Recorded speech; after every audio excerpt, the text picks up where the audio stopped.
Star 9 Marathi news मध्ये आपलं स्वागत आणि आपण पाहत आहात स्टार 9 मराठी न्यूज आणि आता पाहूया सध्याच्या घडामोडी।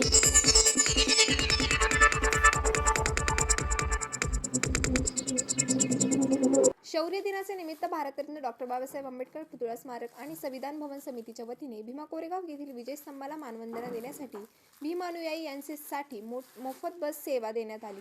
सकाळी घोडेगाव शहरातून 2 बस आणि 5 खासगी वाहने निळा झेंडा लावून जय भीमच्या घोषणा करत शेकडो कार्यकर्ते मंचरच्या दिशेने रवाना झाले।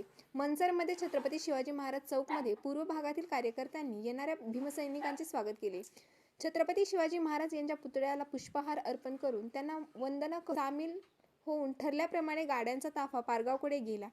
पारगाव आणि परिसरातील भीमसैनिकांनी आलेल्या लोकांचे स्वागत करून अल्पोपहार आणि पाणी बॉटलचे वाटप केले। त्यानंतर लोणी येथे माननीय अनिल टोके यांनी सर्व भीम अनुयायींचे चहासाठी सोय केली होती। तेथून चहापाणी घेऊन शेकडो कार्यकर्ते स्वराज्याचे धाकले धनी स्वराज्य रक्षक छत्रपती संभाजी महाराज यांच्या वडू येथील समाधी स्थळावर जाऊन सर्वांनी महाराजांना वंदना केली आणि त्यानंतर समोर असलेल्या गोविंद गोपाळ गायकवाड यांच्या समाधी स्थळावर जाऊन त्यांचे दर्शन घेतले आणि आम्ही सर्वजण भीमा कोरेगावच्या सन 1818च्या स्वाभिमानाची लढाई पहिल्यांदा जिंकणाऱ्या 500 शूरवीरांना विजयस्तंभाकडे मानवंदना देण्यासाठी रवाना झालो।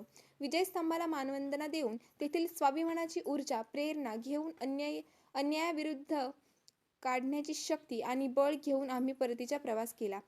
जसे सिद्धनाथ महार आणि 500 शूरवीरांचे रक्त आहे तसेच संविधानाने दिलेला कायदा त्या महामानवाचे अनुयायी म्हणून आम्ही पाहिलो।